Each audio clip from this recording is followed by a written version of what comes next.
28살의 나이에 저는 계약 결혼을 했습니다. 상대는 사고로 기억을 잃은 32살 남자. 그는 매일 아침 저를 처음 만나는 사람으로 대했습니다. 하지만 6개월 후 그가 모든 기억을 되찾았을 때 제게 한 첫 마디는 충격적이었습니다. 이것은 제 이야기입니다. 사연 시작 전 구독과 좋아요로 함께 해주세요. 11월에 서울은 차가웠습니다. 강남역 근처 고층 빌딩 20층 법무법인 회의실의 냉방은 더 차갑게 느껴졌습니다. 에어컨에서 나오는 바람이 제 목덜미를 스쳤고 온몸에 소름이 돋았습니다. 테이블 위에는 두꺼운 계약서가 놓여 있었습니다. 50페이지가 넘는 문서였습니다. 표지에는 돌봄 계약서라고 적혀 있었지만 실상은 결혼 계약서였습니다. 맞은편에 앉은 여자는 도시형 여사였습니다. 60대 초반으로 보이는 그녀는 명품 재킷을 입고 있었고 목에는 진주 목걸이가 걸려 있었습니다. 손목에는 고급 시계를 차고 있었습니다. 한눈에 봐도 최소 몇천만 원은 하는 물건이었죠. 그녀의 옆에는 50대 중반의 남자 변호사가 앉아 있었습니다. 검은 뿔테 안경을 쓴 그는 계약서를 펼치며 조항들을 설명하기 시작했습니다. 계약 조건은 명확했습니다. 도시형 여사의 아들 강준혁을 2년간 돌보는 것. 매일 오전 7시부터 오후 8시까지 그의 집에 머물며 식사를 챙기고 병원 진료에 동행하고 무엇보다 그가 안정을 찾을 수 있도록 옆에 있어주는 것. 대가는 확실했습니다. 월 500만 원의 생활비, 한도, 무제한 전용 신용카드, 그리고 계약 완료 시 1억 원의 정상금. 거기에 동생의 대학 등록금 4년 전액과 생활비까지. 변호사는 기계적인 목소리로 조항들을 읽어내려갔습니다. 근무 시간, 휴가 규정, 비밀 유지 의무, 계약 해지 조건. 모든 것이 법적으로 완벽하게 작성되어 있었습니다. 저는 계약서를 넘기며 조항들을 천천히 읽었습니다. 손이 떨렸습니다. 드라마에서 일어날 법한 일들이 저에게 일어나고 있었습니다. 7조항 가족 지원. 계약자의 직계가족 1인에 한해 대학 교육비 전액을 지원한다. 학비뿐만 아니라 기숙사비, 생활비, 교재비까지 모두 포함한다. 이 조항이 제가 이 계약을 받아들인 진짜 이유였습니다. 동생 박민준. 올해 20살. 얼마 전 서울대학교 공과대학 전기정보공학부에 합격했습니다. 전체 수석으로요. 신문에도 났습니다. 지방 소도시의 평범한 고등학교에서 서울대 수석 합격이라는 타이틀로. 하지만 기쁨은 잠깐이었습니다. 등록금 고지서를 받아보고 현실을 마주했습니다. 한 학기에 400만 원. 1년이면 800만 원. 4년이면 3,200만 원. 거기에 생활비, 책값, 기숙사비까지 합치면 1억은 좋게 넘을 금액이었습니다. 우리 집 형편으로는 꿈도 꿀 수 없는 돈이었습니다. 부모님은 10년 전에 돌아가셨습니다. 교통사고였습니다. 비 오는 날 고속도로에서 트럭과 충돌했고 현장에서 두 분 다 즉사하셨습니다. 그때 저는 18, 민준이는 10살이었습니다. 보험금으로 민준이 교육비를 마련하려 했지만 아버지 회사의 빚을 갚는데 대부분 써야 했습니다. 남은 돈으로 작은 원룸 전세를 얻고 저는 고등학교를 졸업하자마자 일을 시작했습니다. 편의점 야간 근무, 카페 아르바이트, 식당 서빙, 전단지 돌리기. 할 수 있는 일은 다 했습니다. 하루에 14시간씩 일했습니다. 새벽 5시에 일어나 첫 번째 일터로 가고 밤 11시에 마지막 일을 끝내고 집에 돌아왔습니다. 주말도 없었습니다. 명절도 없었습니다. 쉬는 날은 아플 때뿐이었습니다. 그렇게 10년을 살았습니다. 손은 거칠어졌고 얼굴에는 피곤함이 배어 있었습니다. 28살이지만 35살처럼 보인다는 말을 들었습니다. 하지만 민준이는 꿋꿋하게 자랐습니다. 공부를 열심히 했고 장학금을 받았고 결국 서울대에 합격했습니다. 제 인생의 전부였던 동생이 드디어 날개를 펼칠 수 있게 된 것이었습니다. 그런데 돈이 없었습니다. 학자금 대출을 받으려 했지만 한도가 부족했습니다. 민준이가 아르바이트를 하겠다고 했지만 저는 반대했습니다. 공부에 집중해야 한다고 누나가 어떻게든 해결하겠다고 말했습니다. 하지만 방법이 없었습니다. 은행 대출은 이미 한도가 꽉 찼고 친척들도 모두 형편이 어려웠습니다. 절망적이었습니다. 그때 이 제안이 들어왔습니다. 민준이의 고등학교 담임 선생님을 통해서였습니다. 선생님의 대학 동기가 도시형 여사의 친구였고 그 연결고리로 저에게 연락이 왔습니다. 처음에는 믿을 수 없었습니다. 2년만 일하면 동생 대학 등록금을 전액 지원해준다니. 게다가 1억 원까지 준다니. 사기라고 생각했습니다. 하지만 만나보니 진짜였습니다. 도시영 여사는 강남에서 알아주는 부동산 재벌이었습니다. 건물만 10채가 넘었고 자산이 수천억 대였습니다. 그녀에게 1억 원은 용돈 수준이었습니다. 도시영 여사가 찬물을 한 모금 마시고 입을 열었습니다. 그녀의 목소리는 차가웠지만 단호했습니다. 우리 아들 준혁이에 대해 설명하겠다고 했습니다. 1년 전까지만 해도 준혁은 완벽한 사람이었다고 했습니다. 서울대 경영학과를 수석으로 졸업하고 미국 하버드에서 MBA를 받았습니다. 귀국 후 대기업 임원이 됐고 30대 초반에 이사 자리까지 올랐습니다. 잘생긴 외모에 뛰어난 능력까지. 주변에서는 금수저 중에 금수저라고 불렀다고 합니다. 재벌 2세도 아닌데 스스로의 능력으로 그 자리까지 올랐으니까요. 그런데 1년 전 출장 중에 사고가 났습니다. 부산으로 가는 고속도로에서 트럭과 충돌했습니다. 준혁이 탄 차는 가드레일을 들이받고 세 바퀴를 굴렀습니다. 운전기사는 현장에서 사망했고 뒷좌석에 탄 준혁은 기적적으로 살았습니다. 3개월간 혼수 상태였습니다. 의사들은 깨어나지 못할 거라고 했습니다. 뇌에 심각한 손상이 있었고 식물인간이 될 가능성이 높다고 했습니다. 하지만 준혁은 깨어났습니다. 4개월째 되던 날 눈을 떴습니다. 신체적으로는 문제가 없었습니다. 걷고 말하고 먹고 모든 것이 정상이었습니다. 단 하나 기억을 제외하고 정확히는 단기 기억 형성 장애였습니다. 장기 기억은 남아 있었습니다. 어릴 때 학창 시절, 대학생활, 유학생활, 사고 나기 직전까지의 모든 기억은 온전했습니다. 하지만 새로운 기억은 만들어지지 않았습니다. 아침에 눈을 뜨면 사고 전날이라고 생각했습니다. 자신이 31살이고 회사 이사고 내일 부산 출장을 간다고 믿었습니다. 누가 설명해줘도 받아들이지 못했습니다. 거울을 보고 놀랐습니다. 왜 머리카락이 길어졌는지, 왜 수염이 자랐는지 이해하지 못했습니다. 병원에서 여러 검사를 했습니다. MRI, CT, PET 스캔까지. 결과는 명확했습니다. 해마와 전두엽의 손상으로 인한 전행성 기억상실증. 쉽게 말해서 새로운 기억을 저장하지 못하는 병이었습니다. 의사들은 회복 가능성이 거의 없다고 했습니다. 이런 정도의 뇌 손상은 평생 지속될 거라고 했습니다. 도시영 여사의 목소리가 떨렸습니다. 처음으로 감정이 드러나는 순간이었습니다. 전문 간병인을 고용했다고 했습니다. 서울대병원에서 추천한 베테랑들이었습니다. 하지만 아무도 오래 버티지 못했습니다. 첫 번째 간병인은 2주 만에 그만뒀습니다. 매일 같은 설명을 반복하는 게 미칠 것 같다고 했습니다. 두 번째 간병인은 한 달을 버텼습니다. 하지만 준혁이 밤마다 악몽을 꾸며 소리를 지르자 견디지 못하고 떠났습니다. 세 번째, 네 번째, 다섯 번째. 모두 한 달을 넘기지 못했습니다. 여섯 번째 간병인은 준혁에게 소리를 질렀습니다. 제발 좀 기억하라고, 제정신을 차리라고. 그날 도시영 여사가 직접 그 간병인을 내쫓았습니다. 일곱 번째 간병인은 3일 만에 도망갔습니다. 너무 무섭다고 자신은 못하겠다고 했습니다. 그렇게 1년이 흘렀습니다. 준혁은 점점 더 불안정해졌습니다. 매일 낯선 사람이 자신을 돌본다는 사실에 스트레스를 받았습니다. 밤마다 악몽을 꿨고 가끔은 폭력적으로 변하기도 했습니다. 의사들은 안정적인 환경이 필요하다고 했습니다. 가능하면 같은 사람이 오랜 기간 옆에 있어줘야 한다고 조언했습니다. 그래서 도시영 여사는 다른 방법을 생각했습니다. 전문 간병인이 아니라 절박한 이유가 있는 젊은 여성을 찾기로 했습니다. 2년이라는 긴 시간을 함께할 수 있는 사람. 돈보다 더 큰 이유로 버틸 수 있는 사람. 그리고 저를 찾았습니다. 도시영 여사가 저를 똑바로 쳐다봤습니다. 날카로운 눈빛이었지만 그 속에는 간절함이 보였습니다. 솔직하게 말하자면 처음에는 당신이 마음에 들지 않았다고 했습니다. 너무 어려 보였고 경험도 없었고 무엇보다 필사적으로 보였다고.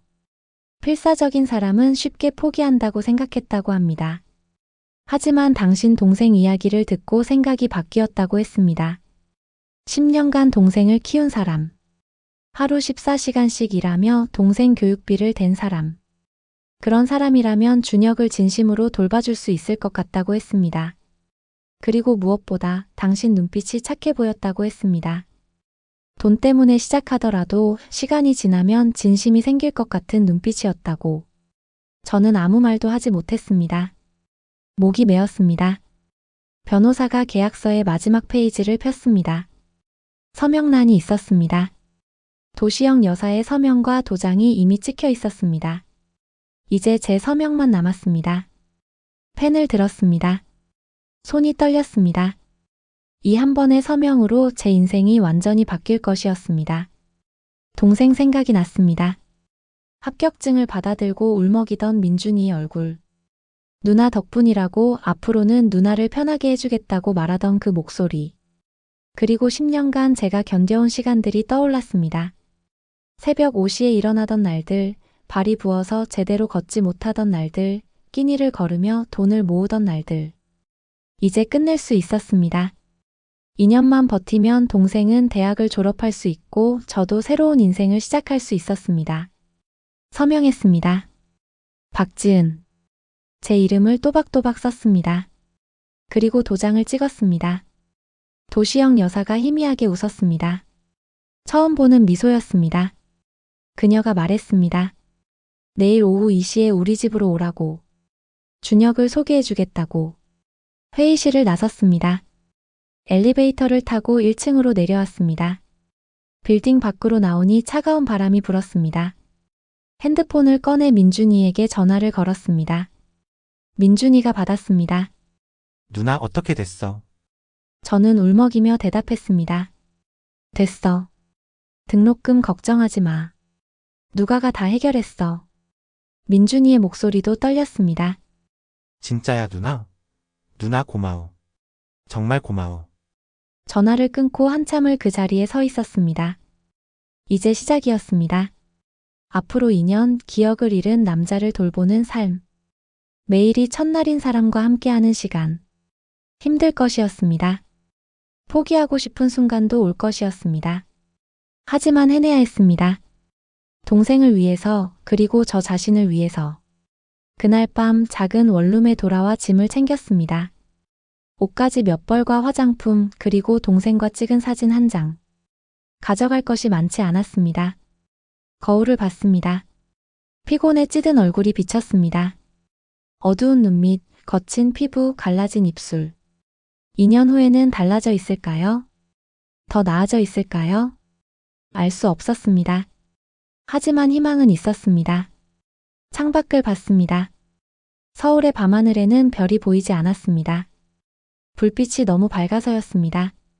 하지만 저는 별을 그려봤습니다. 마음속으로 소원을 빌었습니다.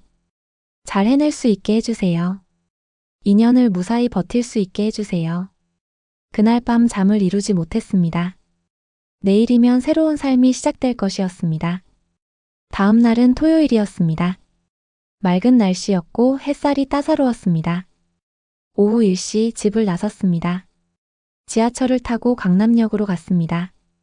3호선에서 내려 7번 출구로 나왔습니다. 도시영 여사가 보내준 주소를 따라 걸었습니다. 강남역에서 걸어서 15분 정도 거리였습니다. 고급 주택가로 들어섰습니다. 큰 길에서 벗어나자 풍경이 달라졌습니다. 고층 빌딩 대신 단독 주택들이 나타났습니다. 각 집마다 담장이 높았고 정원이 보였습니다. 주소를 확인하며 걸었습니다. 높은 담장 너머로 5층짜리 건물이 보였습니다. 아니, 집이라고 해야 할까요? 건물이라기보다는 저택에 가까웠습니다. 대문 앞에는 인터폰이 있었습니다.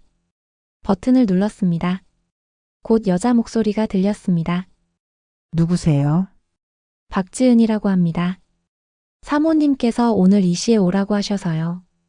아, 네, 잠시만요. 딸깍 소리와 함께 대문이 열렸습니다. 안으로 들어갔습니다. 대문에서 현관까지 10m 정도의 거리였습니다. 양쪽에는 잘 가꿔진 정원이 펼쳐져 있었습니다. 오른쪽에는 잔디밭과 나무들이 있었고 왼쪽에는 화단과 작은 분수가 있었습니다.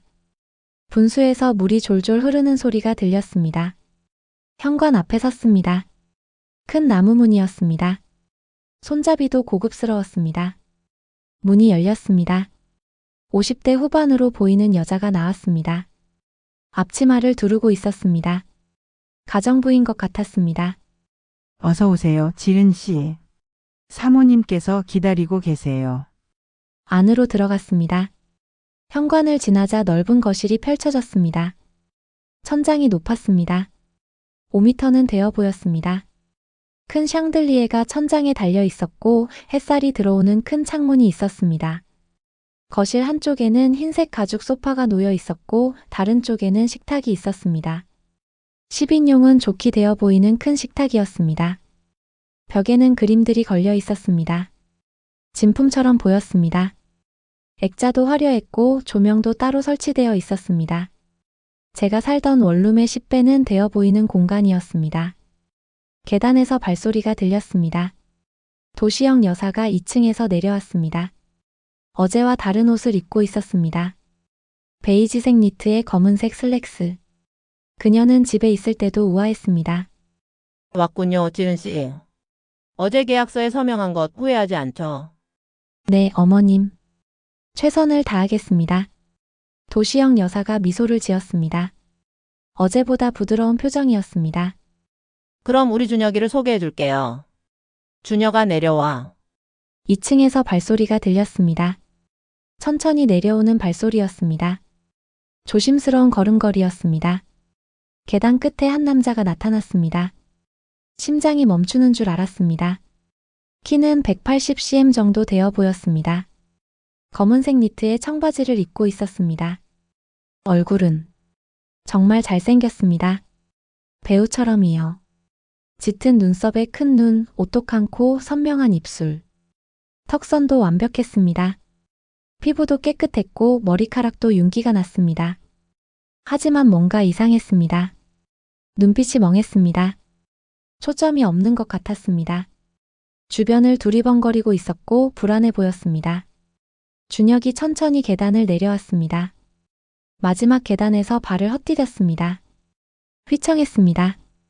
도시영 여사가 재빨리 아들을 붙잡았습니다. 조심해, 준혁아. 준혁은 어머니를 보며 미안하다는 표정을 지었습니다. 그리고 저를 봤습니다. 3초 정도 저를 응시했습니다. 아무 말 없이 그냥 쳐다봤습니다. 도시영 여사가 아들의 등을 가볍게 밀었습니다. 준혁아, 인사해. 오늘부터 우리 집에서 일할 박지은 씨야.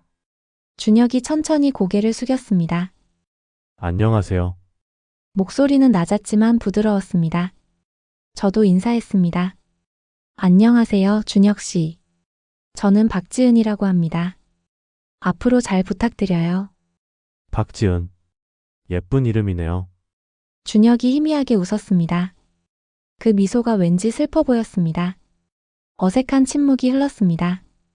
도시영 여사가 분위기를 바꿨습니다. 지은 씨, 준혁이 방을 구경할래요?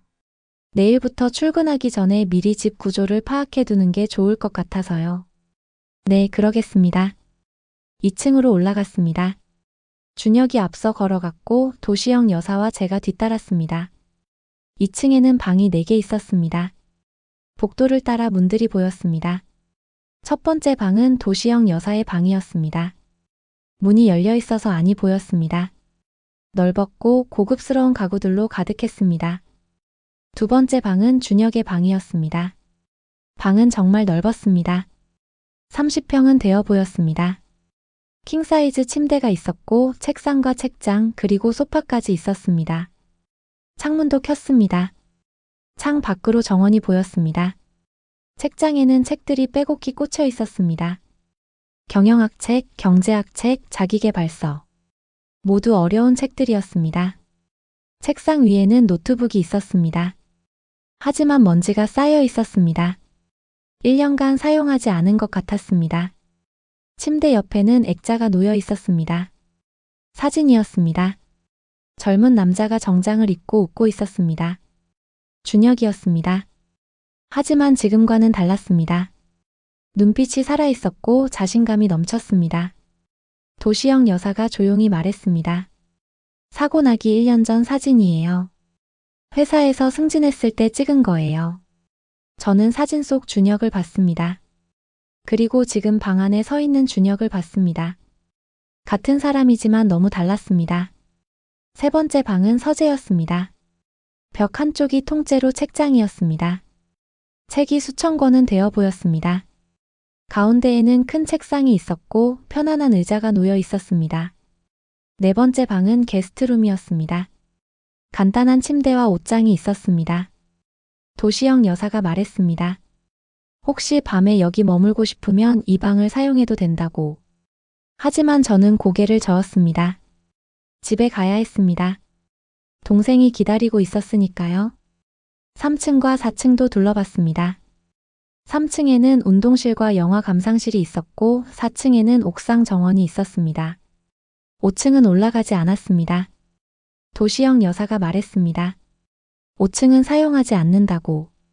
준혁의 아버지, 즉 도시영 여사의 남편이 생전에 사용하던 곳인데 돌아가신 후로는 문을 잠가뒀다고 했습니다. 1층으로 내려왔습니다. 부엌을 구경했습니다. 넓었습니다. 식당 부엌만 했습니다. 최신형 냉장고, 오븐, 식기세척기까지 모든 것이 갖춰져 있었습니다. 가정부 이모가 차를 준비하고 있었습니다. 홍차였습니다. 좋은 향이 났습니다. 거실로 나와 소파에 앉았습니다. 준혁도 함께 앉았습니다. 저와 가까운 자리였습니다. 준혁은 계속 저를 쳐다봤습니다. 말은 하지 않았지만 시선이 느껴졌습니다. 도시영 여사가 설명을 시작했습니다. 출근 시간은 오전 7시라고 했습니다. 준혁은 보통 8시에 일어나는데 그 전에 와서 아침 준비를 해야 한다고 했습니다. 아침 식사 후에는 준혁과 산책을 하거나 집에서 시간을 보내면 된다고 했습니다.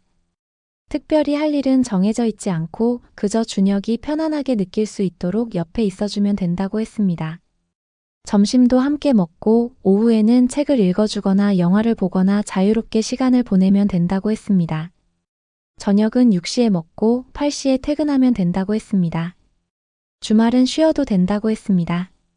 주말에는 도시영 여사가 직접 아들을 돌본다고 했습니다. 병원은 매주 목요일 오전에 간다고 했습니다. 서울대병원 신경과에서 정기검진을 받는다고 했습니다. 약도 있다고 했습니다. 아침, 저녁으로 먹는 약인데 꼭 챙겨줘야 한다고 강조했습니다. 그리고 가장 중요한 것. 준혁이 혼란스러워하거나 불안해할 때는 절대 다그치면 안 된다고 했습니다. 차분하게 설명해주고 안정시켜주라고 했습니다. 밤에 악몽을 꿀 때도 있다고 했습니다. 그럴 때는 토닥여주면 된다고 했습니다. 설명을 듣는 동안 준혁은 계속 저를 봤습니다. 도시영 여사가 물었습니다. 질문 있어요. 저는 한 가지가 궁금했습니다. 준혁 씨는 하루에 몇 번이나 저를 잊어버리나요? 도시영 여사가 한숨을 쉬었습니다. 잠들기 전까지의 기억은 유지돼요. 하지만 자고 나면 모든 게 리셋되죠. 아침에 눈을 뜨면 모든 걸 잊어버려요. 그럼 매일 아침마다 네. 매일 아침 처음 만나는 사람이 돼요. 가슴이 먹먹했습니다. 해가 기울기 시작했습니다. 창 밖이 붉게 물들었습니다. 도시영 여사가 말했습니다. 오늘은 이만 가봐도 좋아요. 내일 아침 7시에 출근하면 되니까. 준혁이 갑자기 일어났습니다. 지은 씨, 내일도 오시는 거죠? 목소리에 불안함이 섞여 있었습니다. 네, 내일도 올 거예요. 매일 올 거예요. 준혁이 안도하는 표정을 지었습니다. 다행이에요. 지은 씨 같은 사람이 옆에 있으면 좋을 것 같아요. 그 말에 가슴이 뭉클했습니다. 현관까지 나왔습니다. 도시영 여사가 저를 배웅했습니다. 대문을 나서는데 뒤돌아봤습니다. 2층 창문에 준혁이 서 있었습니다. 저를 보고 있었습니다. 손을 들어 흔들었습니다. 저도 손을 흔들어줬습니다. 그리고 돌아서서 걸었습니다. 가슴이 복잡했습니다. 동정심인지 연민인지 아니면 다른 감정인지 알 수 없었습니다. 하지만 한 가지는 확실했습니다. 저는 준혁을 잘 돌봐줄 것입니다. 계약이니까가 아니라 진심으로. 그날 밤 집에 돌아와 민준이에게 이야기했습니다. 민준이는 걱정했습니다. 누나 힘들 것 같은데 괜찮겠어? 저는 웃으며 대답했습니다. 괜찮아. 누나가 10년간 너 키운 것에 비하면 아무것도 아니야. 하지만 속으로는 불안했습니다. 과연 2년을 버틸 수 있을까? 매일 처음부터 시작하는 삶을 함께 할 수 있을까? 잠들기 전 마지막으로 생각했습니다. 내일부터 새로운 인생이 시작됩니다. 다음 날 아침 6시에 일어났습니다. 바쁘게 씻고 단정한 옷을 골랐습니다. 집을 나서는데 민준이가 일어났습니다. 누나 잘 다녀와 힘들면 전화해. 지하철을 탔습니다. 아침 출근 시간이라 사람이 많았습니다.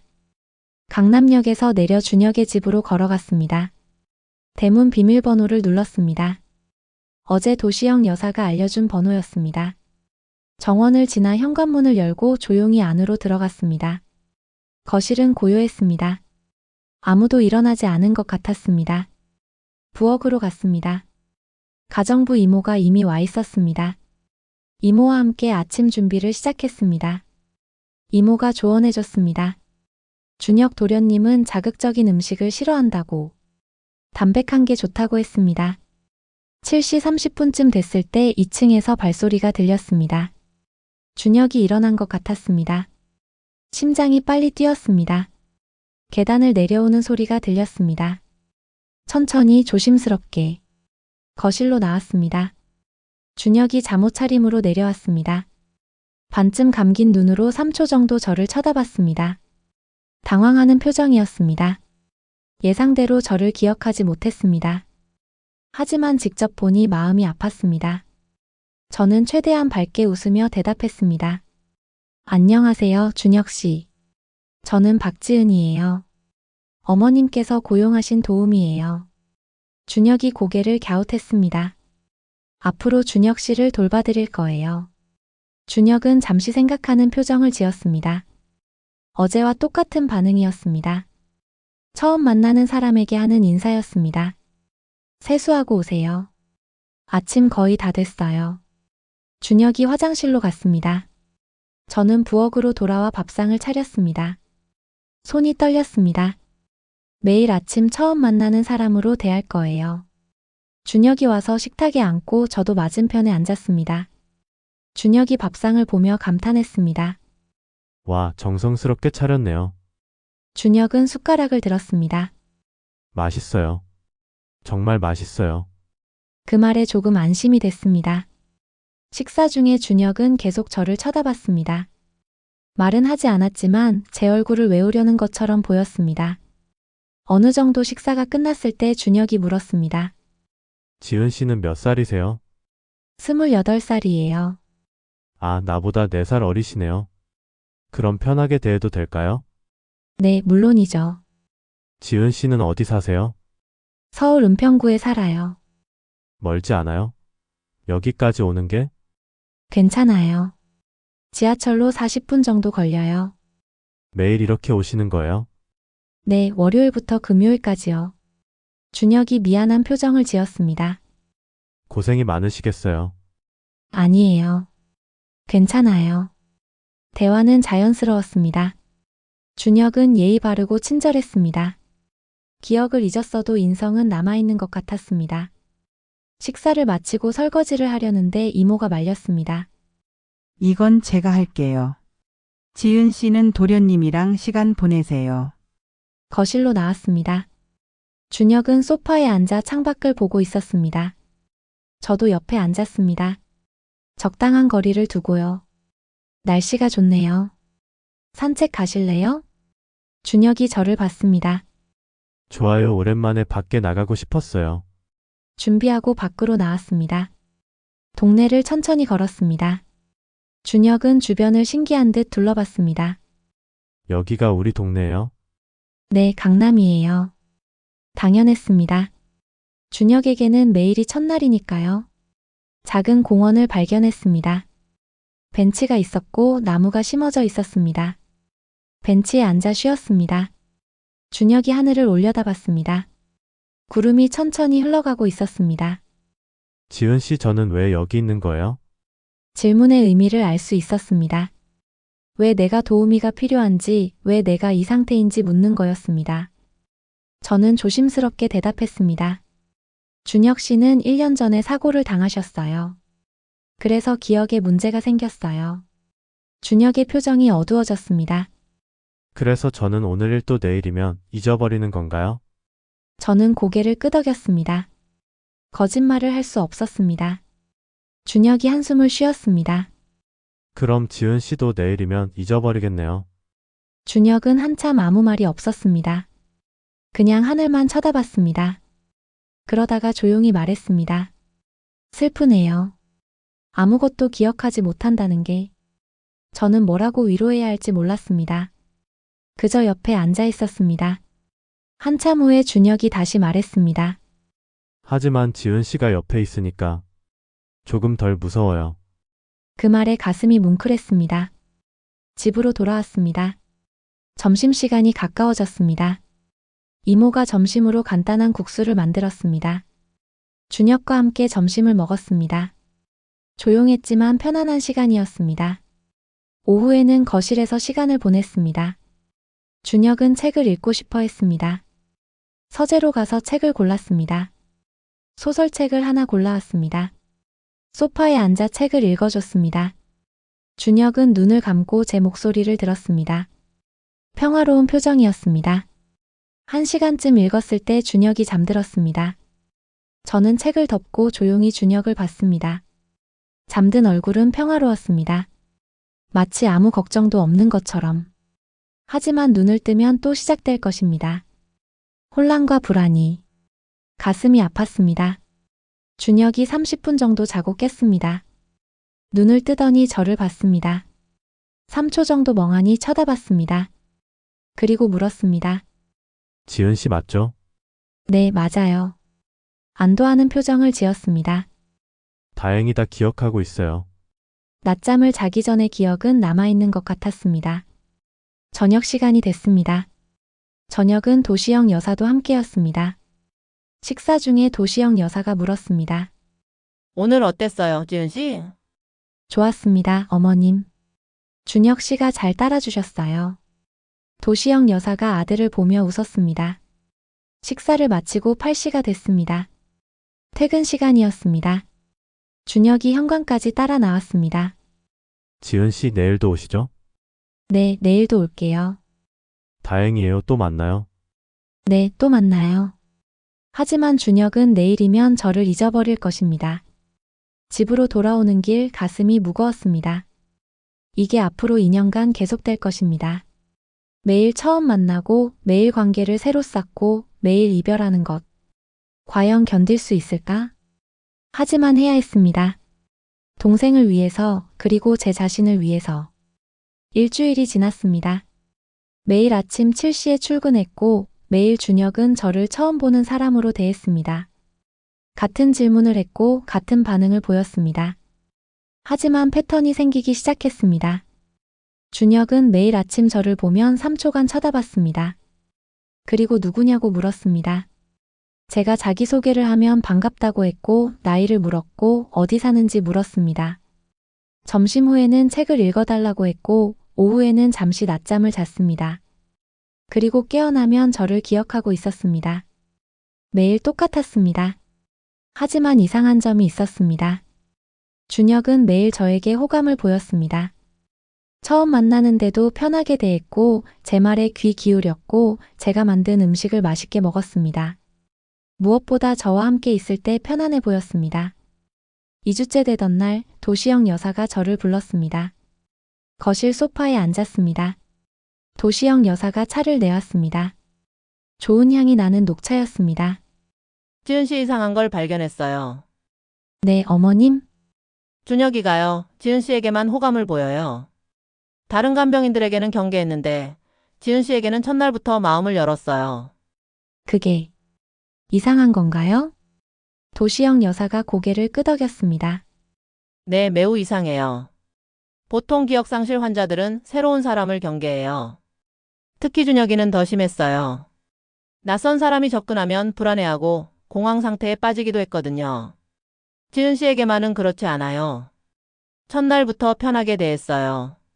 마치 오래 알던 사람처럼요. 가슴이 두근거렸습니다. 도시영 여사가 조심스럽게 말을 이었습니다. 혹시 지은 씨 준혁이를 전에 만난 적 있어요?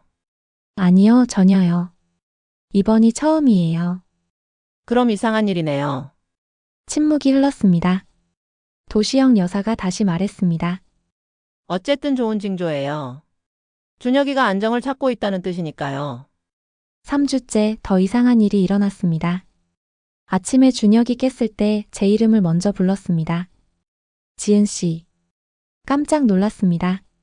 제가 자기소개를 하기도 전에 제 이름을 안 것입니다. 네, 준혁 씨, 저예요. 준혁도 놀란 표정이었습니다. 이상해요. 처음 보는데 이름을 알고 있어요. 제 가슴이 빠르게 뛰었습니다. 점심 후 도시영 여사에게 이 사실을 말했습니다. 그녀는 즉시 서울대병원에 전화를 걸었습니다. 다음 날 목요일 정기 검진 날이었습니다. 준혁과 함께 병원에 갔습니다. 신경과 김태준 교수님을 만났습니다. 60대 초반의 교수님은 준혁의 상태를 오랫동안 지켜본 분이었습니다. 여러 검사를 했습니다. MRI, 인지 기능 테스트, 기억력 테스트. 결과를 기다리는 동안 긴장됐습니다. 준혁은 제 손을 꼭 잡고 있었습니다. 1시간 후 교수님이 결과를 들고 왔습니다. 표정이 밝았습니다. 좋은 소식이에요. 뇌 활동이 활발해지고 있어요. 해마 부분에서 활동이 감지됐어요. 새로운 신경 회로가 형성되고 있다는 증거예요. 그럼 기억이 돌아올 수 있나요? 교수님이 신중하게 대답했습니다. 가능성은 있어요. 하지만 확실하지는 않아요. 다만 이런 변화는 매우 긍정적이에요. 교수님이 저를 봤습니다. 아마도 정서적 안정 때문일 거예요. 준혁 씨가 최근 안정을 찾은 것 같아요. 그게 뇌 회복에 도움을 주고 있는 거죠. 집으로 돌아오는 차 안에서 도시영 여사가 제 손을 잡았습니다. 고마워요. 지은 씨 당신이 우리 준혁이를 살리고 있어요. 눈물이 날 뻔했습니다.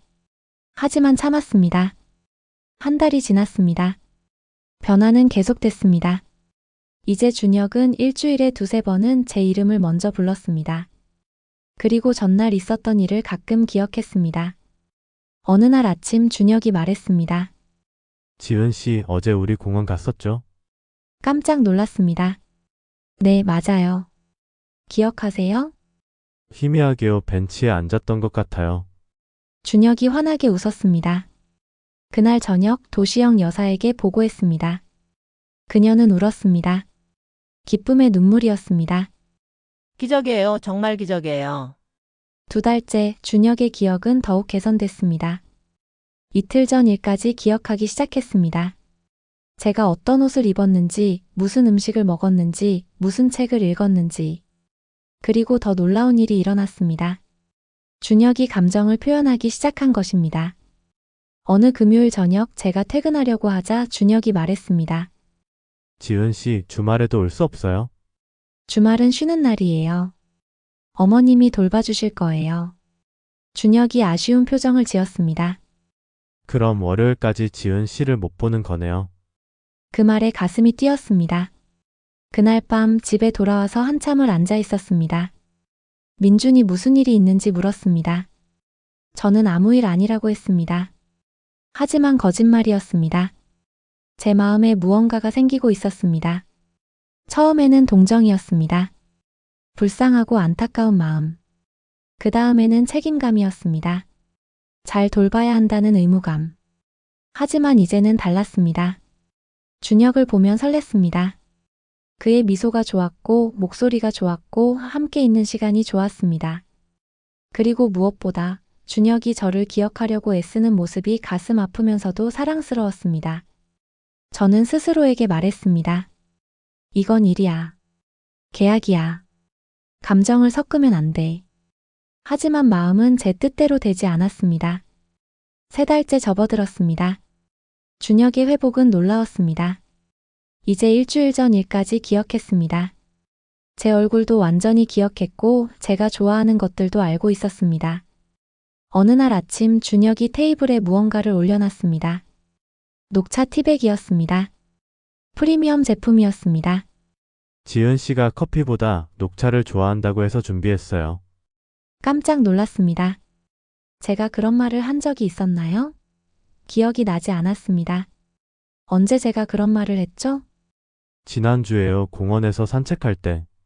정말 기억하고 있었습니다. 가슴이 따뜻해졌습니다. 준혁의 배려는 계속됐습니다. 비 오는 날에는 제가 오기 전에 현관에 수건을 준비해뒀습니다. 제가 힘들어 보이면 일찍 쉬라고 했습니다.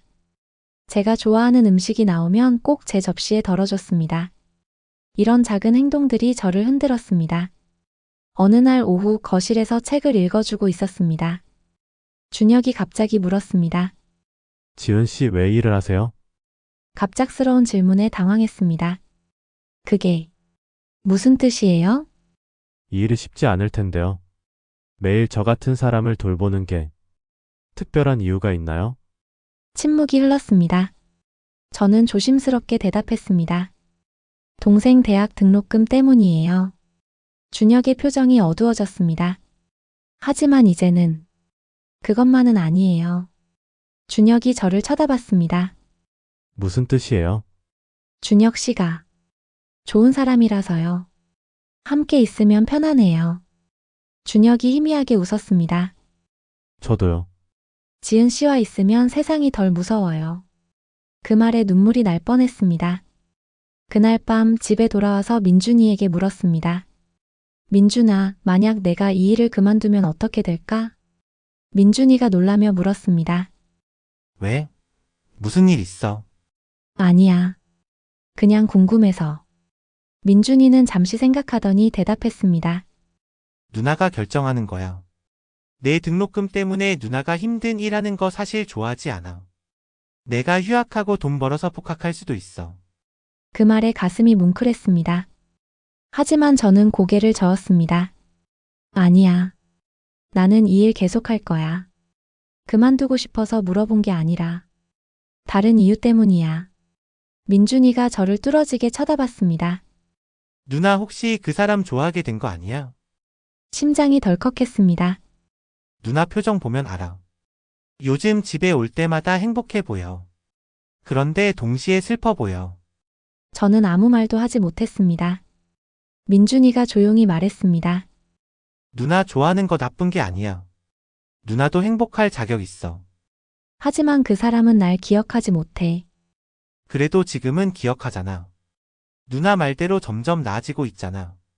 그게 문제야. 완전히 나으면 나는 떠나야 해. 계약이 끝나니까. 민준이는 한참 저를 봤습니다. 그리고 말했습니다. 누나 2년은 긴 시간이야. 그 안에 많은 일이 일어날 수 있어. 지금부터 걱정하지 마. 하지만 저는 걱정하지 않을 수 없었습니다.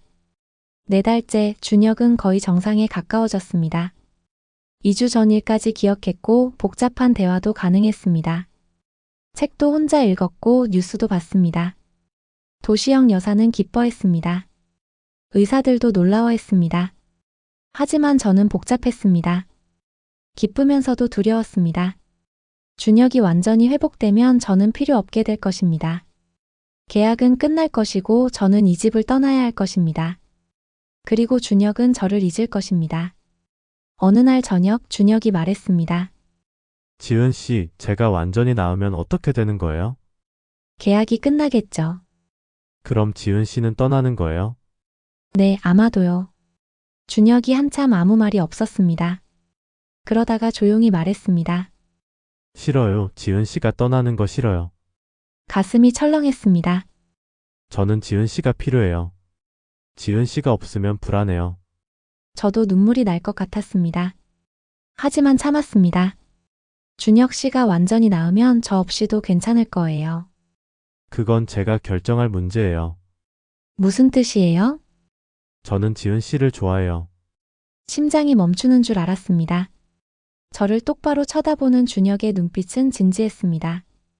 처음에는 몰랐어요. 하지만 시간이 지나면서 알게 됐어요. 지은 씨가 특별한 사람이라는 것을. 준혁 씨, 지은 씨도 저를 좋아해요. 대답할 수 없었습니다. 입술이 떨렸습니다. 준혁이 제 손을 잡았습니다. 따뜻한 손이었습니다. 대답 안 해도 돼요. 지금은 혼란스러울 테니까. 하지만 제 마음은 확실해요. 그날 밤 집에 돌아와서 한참을 울었습니다. 행복해서 우는 건지 슬퍼서 우는 건지 알 수 없었습니다. 준혁이 저를 좋아한다고 했습니다. 그리고 저도 준혁을 좋아했습니다. 하지만 우리 사이에는 계약이 있었습니다. 2년이라는 시간 제한이 있었습니다. 그리고 무엇보다 준혁이 완전히 회복되면 어떻게 될지 알 수 없었습니다. 사고 전에 준혁을 기억하게 되면 저 같은 평범한 사람은 그의 눈에 들어오지 않을 수도 있었습니다. 잠들기 전 마지막으로 생각했습니다.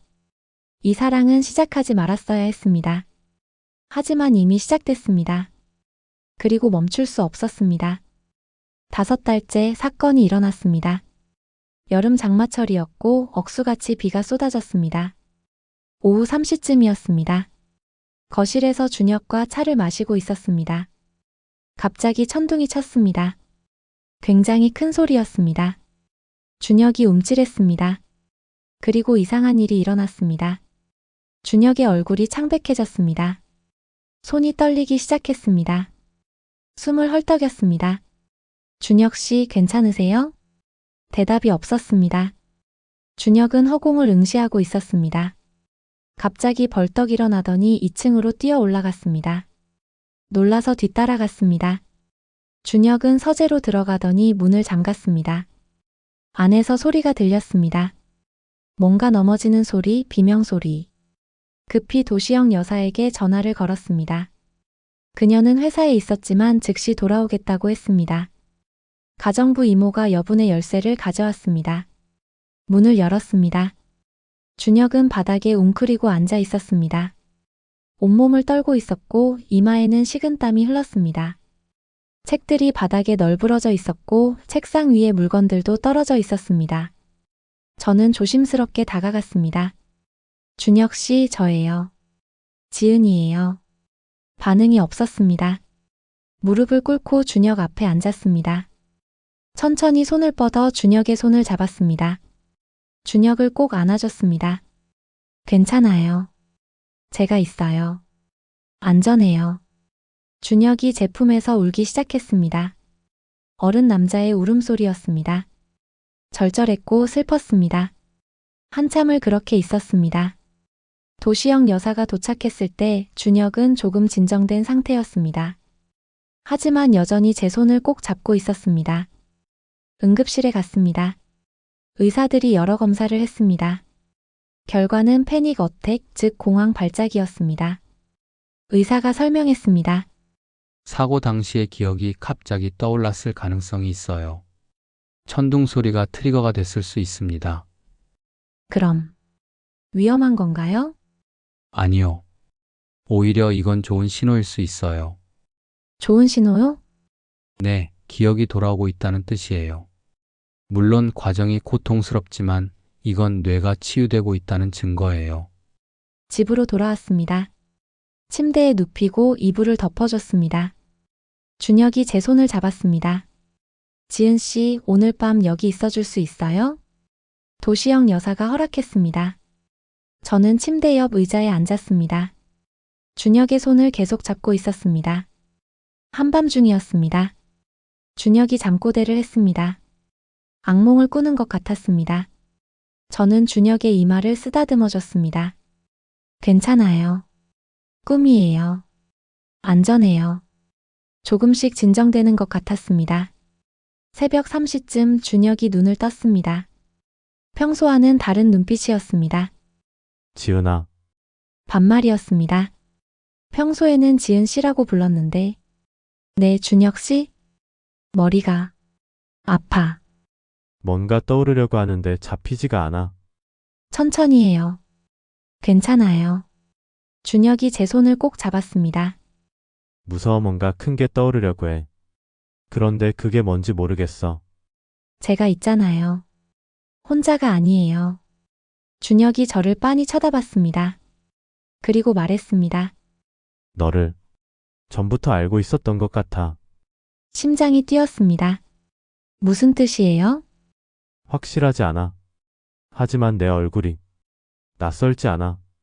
처음 봤을 때부터. 저는 아무 말도 할 수 없었습니다. 준혁은 다시 눈을 감았습니다. 그리고 잠들었습니다. 저는 새벽까지 잠들지 못했습니다. 준혁의 말이 계속 떠올랐습니다. 전부터 알고 있었던 것 같다고. 그게 무슨 의미일까요? 그날 이후 준혁은 빠르게 변했습니다. 일주일 후 준혁은 한 달 전 일까지 기억했습니다.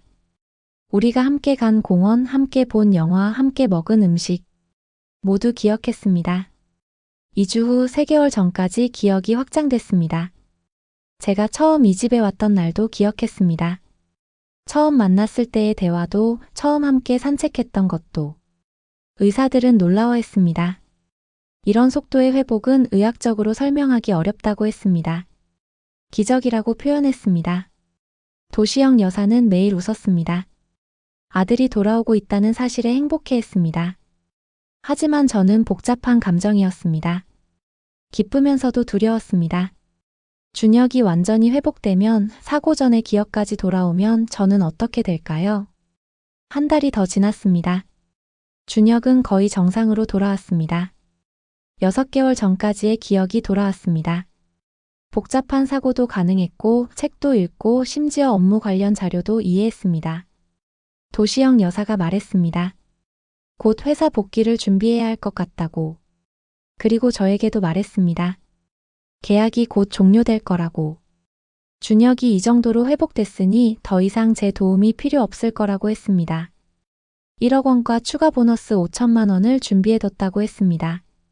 계약 기간 2년을 다 채우지 않았지만 목적을 달성했으니 계약을 종료하겠다고 했습니다. 가슴이 무너져 내렸습니다. 예상했던 일이었습니다. 하지만 막상 듣고 나니 숨이 막혔습니다. 웃으며 대답했습니다. 알겠습니다, 어머님. 준혁 씨가 회복돼서 정말 다행이에요. 도시영 여사가 제 손을 잡았습니다. 정말 고마워요, 지은 씨. 당신이 우리 아들을 살렸어요. 눈물이 날 것 같았습니다. 하지만 참았습니다. 준혁에게는 아직 말하지 않았습니다. 마지막 일주일을 함께 보냈습니다. 준혁은 몰랐습니다. 제가 곧 떠난다는 것을. 어느 날 저녁 준혁이 산책을 가자고 했습니다. 공원으로 가서 벤치에 앉았습니다. 떨어지는 낙엽을 바라보며 준혁이 말했습니다. 지은 씨, 나한테 할 말 없어요? 심장이 철렁했습니다. 무슨 말이요? 준혁이 저를 똑바로 쳐다봤습니다. 계약 종료되는 거 알고 있어요. 엄마가 말하는 걸 들었어요. 침묵이 흘렀습니다. 준혁이 계속 말했습니다. 떠나지 마요. 나 완전히 회복된 거 아니에요. 무슨 뜻이에요? 준혁이 심호흡을 했습니다. 그리고 고백했습니다. 사실 3개월 전부터 기억이 다 돌아왔어요. 사고 전의 기억까지. 충격이었습니다. 모든 걸 기억해요. 내가 누군지, 어떤 삶을 살았는지, 무슨 일을 했는지 다 돌아왔어요. 그럼 왜 말하지 않았어요? 준혁이 제 손을 잡았습니다. 당신이 떠날까봐. 눈물이 터져 나왔습니다. 준혁이 계속 말했습니다. 처음에는 혼란스러웠어요. 1년간의 공백이 메워지면서 그 속에 당신이 있었어요. 매일 아침 날 깨워주고, 밥을 먹여주고, 책을 읽어주고, 곁에 있어준 사람. 그리고 놀라운 사실을 깨달았어요. 사고 나기 전에도 당신을 알고 있었어요. 심장이 멈추는 줄 알았습니다. 준혁은 설명했습니다. 2년 전 회사 근처 카페에 자주 갔었어요. 거기서 당신을 봤어요. 매일 아침 환하게 웃으며 커피를 건네주는 당신을. 2년 전 저는 강남 쪽 카페에서 아르바이트를 했었습니다. 준혁이 계속 말했습니다. 매일 당신을 보러 그 카페에 갔어요. 연락처를 물어보고 싶었어요. 하지만 용기가 없었어요. 그러다 사고가 났어요. 부산 출장 가는 길에. 그리고 1년 후 깨어났을 때 당신이 내 곁에 있었어요. 기억하지는 못했지만 마음 어딘가에서는 알고 있었어요. 그래서 첫날부터 당신에게 끌렸던 거예요. 저는 울고 있었습니다. 준혁도 눈물을 흘렸습니다. 지은 씨, 당신을 사랑해요. 사고 전에도, 기억을 잃었을 때도, 그리고 지금도. 계약 때문에 시작된 관계지만 내게는 운명이었어요. 떠나지 마요. 내 곁에 있어줘요. 저는 더 이상 참을 수 없었습니다. 저도 사랑해요. 준혁 씨를. 준혁이 저를 안아줬습니다. 낙엽이 우리 주위로 떨어졌습니다. 바람이 불었고 하늘은 붉게 물들어 있었습니다. 이것은 기적이었습니다. 돈 때문에 시작된 계약이 진짜 사랑이 됐습니다. 다음 날 준혁은 도시영 여사에게 모든 것을 말했습니다. 거실에 앉아서였습니다. 저도 함께 있었습니다. 도시영 여사는 놀랐습니다. 3개월 전에 이미 기억이 돌아왔다고? 왜 말하지 않았니? 준혁이 대답했습니다. 지은 씨 때문이었어요. 제가 회복되면 계약이 끝나고 지은 씨가 떠나잖아요. 그게 싫었어요. 도시영 여사가 저를 봤습니다. 그리고 한숨을 쉬었습니다. 그래서 그렇게 눈빛이 달라졌구나. 내가 눈치채지 못한 줄 알았니? 준혁이 놀랐습니다. 알고 계셨어요? 당연하지. 엄마가 아들을 모를 리 있니? 3개월 전부터 내 말투도 달라지고 행동도 달라졌어. 예전에 내가 돌아온 거 알았어. 그럼 왜? 기다렸지. 내가 스스로 말할 때까지. 도시영 여사가 저를 봤습니다. 지은 씨 내 아들을 사랑하나요? 저는 고개를 끄덕였습니다. 처음부터. 아니요. 처음에는 일이었어요. 하지만 시간이 지나면서 진심이 됐어요. 도시영 여사가 미소를 지었습니다. 다행이네요. 그리고 계약서를 꺼내 찢었습니다. 도시영 여사가 말했습니다. 지은 씨 계약이 아니라 진짜 우리 가족이 되어줄래요? 우리 며느리가 되어줄래요? 눈물이 쏟아졌습니다. 네, 어머님. 준혁이 제 손을 꼭 잡았습니다. 한 달 후 작은 결혼식을 올렸습니다. 웨딩홀이 아니라 집 정원에서였습니다. 가족들과 가까운 지인들만 초대했습니다. 민준이는 양복을 입고 왔습니다. 처음 보는 모습이었습니다. 누나 정말 예뻐 행복해 보여. 민준아, 고마워. 네가 있어서 누나가 여기까지 올 수 있었어. 민준이도 눈물을 흘렸습니다. 도시영 여사는 한복을 입었습니다. 정말 우아했습니다. 준혁은 턱시도를 입었습니다. 정말 잘생겼습니다. 저는 웨딩드레스를 입었습니다. 화려하지 않았지만 아름다웠습니다. 작은 시기였지만 따뜻했습니다. 준혁이 제 손을 잡았습니다. 평생 사랑할게. 저도 대답했습니다. 나도 평생 사랑할게. 사람들이 박수를 쳤습니다. 이것은 기적이었습니다. 동생 학비 때문에 시작한 계약이 진짜 결혼이 됐습니다. 결혼 후 1년이 지났습니다. 준혁은 회사로 복귀했습니다. 예전처럼 일했지만 달라진 점이 있었습니다. 더 이상 일벌레가 아니었습니다. 저녁 6시면 퇴근했고 주말에는 저와 시간을 보냈습니다. 일과 삶의 균형을 찾았습니다. 사고가 그에게 가르쳐 준 것이었습니다. 저도 일을 시작했습니다. 도시영 여사의 회사에서 일했습니다. 비서실에서 행정 업무를 맡았습니다. 처음에는 며느리라서 특혜를 받는 거 아니냐는 시선도 있었습니다. 하지만 열심히 일하며 인정받았습니다.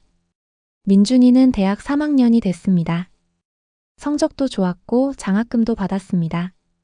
졸업 후에는 대학원에 진학하고 싶다고 했습니다. 어느 주말 오후 준혁과 함께 그 카페에 갔습니다. 2년 전 제가 일하던 곳 준혁이 저를 처음 본 곳이었습니다. 카페는 여전히 그 자리에 있었습니다. 하지만 인테리어가 바뀌었고 직원들도 달랐습니다. 커피를 주문하고 창가 자리에 앉았습니다. 준혁이 말했습니다. 여기서 널 처음 봤을 때가 기억나. 저는 여전히 그때 기억이 잘 나지 않았습니다. 손님이 너무 많았으니까요. 어떤 모습이었는데? 늘 웃고 있었어. 힘든 일인데도 환하게 웃으며 커피를 건넸어. 그 미소에 반했어. 저는 웃었습니다. 그때 말을 걸었으면 어땠을까? 준혁도 웃었습니다. 아마 이렇게까지 깊은 사랑은 하지 못했을 거야. 무슨 뜻이야? 사고가 없었으면, 기억 상실이 없었으면 우리는 그냥 평범한 연인이 됐을 거야. 데이트하고 사랑한다고 말하고. 하지만 우리는 더 깊은 곳에서 만났어. 나의 가장 약한 모습을 내가 봤고, 너의 가장 진실한 모습을 내가 봤어. 그래서 우리 사랑이 더 단단한 거야. 저는 준혁의 손을 잡았습니다. 그 말이 맞았습니다. 우리의 사랑은 완벽한 순간에서 시작되지 않았습니다. 가장 불완전한 순간에서 시작됐습니다. 그래서 더 특별했습니다. 집으로 돌아오는 길 준혁이 갑자기 차를 세웠습니다. 잠깐만 기다려. 준혁이 차에서 내려 어디론가 갔습니다. 5분 후 돌아왔습니다. 손에는 장미 한 다발이 들려 있었습니다. 오늘이 우리 만난 지 정확히 1년 6개월째 되는 날이야. 준혁이 장미를 건네며 말했습니다. 매일 사랑해. 그리고 앞으로도 평생 사랑할 거야. 저도 장미를 받으며 대답했습니다. 나도 사랑해. 평생. 집에 도착했습니다. 도시영 여사가 저녁을 준비하고 있었습니다. 민준이도 와 있었습니다. 주말이면 자주 놀러 왔습니다.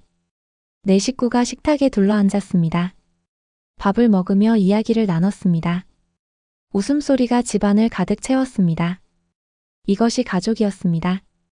피로 연결되지 않았어도 계약으로 시작했어도 이제는 진짜 가족이었습니다. 결혼 2년째 되던 해 저에게 변화가 생겼습니다. 몸이 이상했습니다. 아침마다 속이 메스꺼웠고 음식 냄새에 민감해졌습니다. 혹시나 하는 마음에 약국에서 임신 테스트기를 샀습니다. 결과는 2줄이었습니다. 임신이었습니다. 병원에서 확인하니 임신 6주였습니다.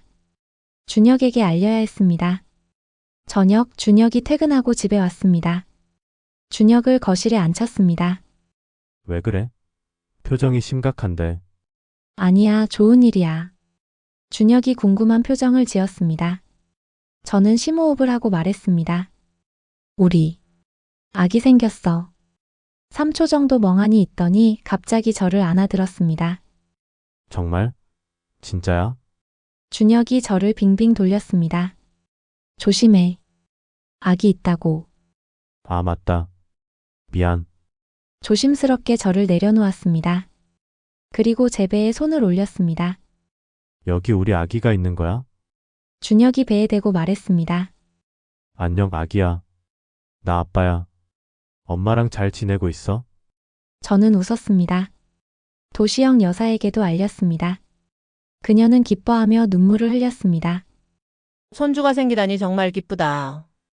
임신 기간 동안 준혁은 더욱 세심하게 저를 돌봤습니다. 병원 검진도 빠지지 않고 함께 갔습니다. 5개월째 성별을 알게 됐습니다. 딸이었습니다. 준혁은 딸이라는 사실에 더 기뻐했습니다. 엄마 닮아서 예쁘겠다. 9개월이 지났습니다. 어느 새벽 진통이 시작됐습니다. 준혁이 급히 차를 몰아 병원으로 갔습니다. 분만실에 들어갔습니다. 준혁이 제 손을 꼭 잡고 있었습니다.